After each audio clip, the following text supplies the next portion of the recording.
আসসালামু আলাইকুম। নতুন রান্নাঘর চ্যানেল থেকে সকলকে শুভেচ্ছা। আজ আমি এগ কারি রেসিপি করে দেখাবো। তো দেখে নিন কীভাবে আমি তৈরি করছি। প্যানের মধ্যে 2 কাপ পরিমাণ মতন আমি জল দিয়ে দিয়েছি। জলের মধ্যে আমি ডিমগুলো সব ছেড়ে দিচ্ছি।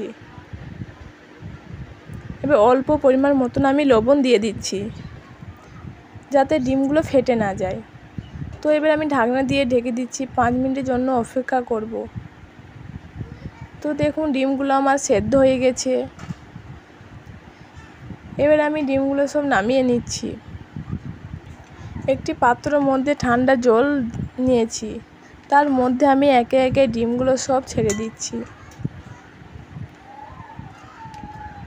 ডিমগুলো ঠান্ডা হয়ে গেলে এবার আমি ছিলে নিচ্ছি। সম্পূর্ণ ভিডিওটি দেখার জন্য আপনাদের কাছে আমার অনুরোধ রইল।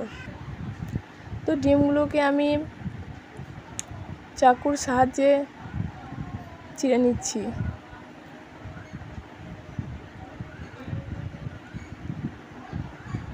ওর মধ্যে আমি অল্প পরিমাণ মতন হলুদ, লবণ মিশিয়ে দিচ্ছি।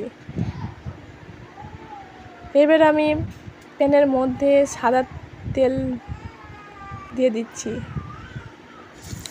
তেলটা গরম হয়ে আসলে ওর মধ্যে আমি একে একে ডিমগুলো সব ছেড়ে দিচ্ছি।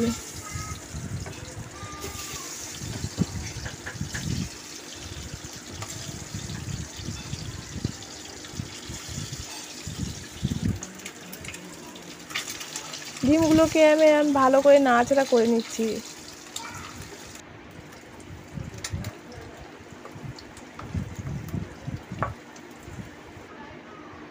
ওই তেলের মধ্যে আমি গোটা জিরে, শুকনো লঙ্কা, এলাচ, গোলমরিচ দিয়ে দিচ্ছি। তো ওর মধ্যে আমি কুচনো পেঁয়াজগুলো দিয়ে দিচ্ছি।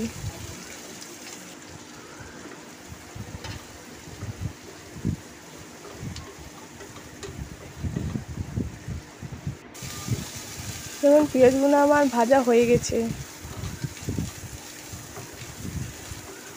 ওর মধ্যে আমি হলুদ গুঁড়ো, শুকনো লঙ্কার গুঁড়ো, ধনে গুঁড়ো, জিরে গুঁড়ো দিয়ে দিচ্ছি। এবার আমি নাড়াচাড়া করে নিচ্ছি।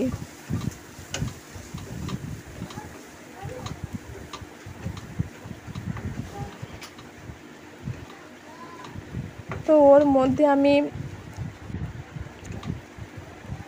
টমেটো সস দিয়ে দিচ্ছি।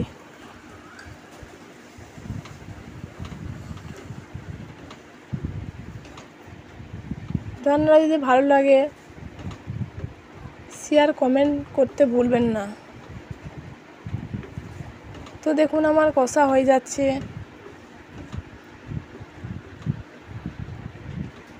তো এর মধ্যে আমি পরিমাণ মতো লবণ দিয়ে দিচ্ছি।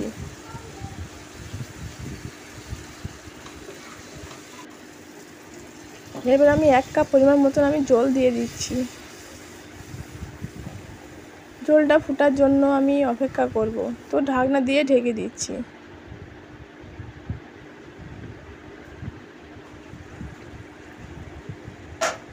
মশলাটা ফুটে গেছে, এবার আমি একে একে ডিমগুলো সব ছেড়ে দিচ্ছি।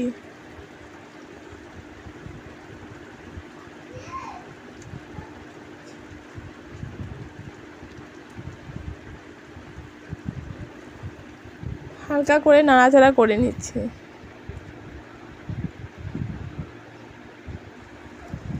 এবার আমি ঢাকনা দিয়ে হালকা দমে রেখে দেবো। তো দেখুন ডিমগুলো আমার হয়ে গেছে। এবার আমি পরিবেশন করব। রান্নাটা যদি ভালো লাগে তার লাইক সাবস্ক্রাইব করতে ভুলবেন না।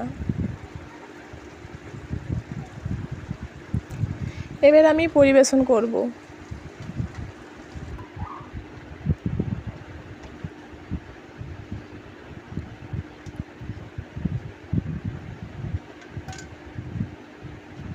আমার পাশে থাকার জন্য আপনাদের অনুরোধ রইল।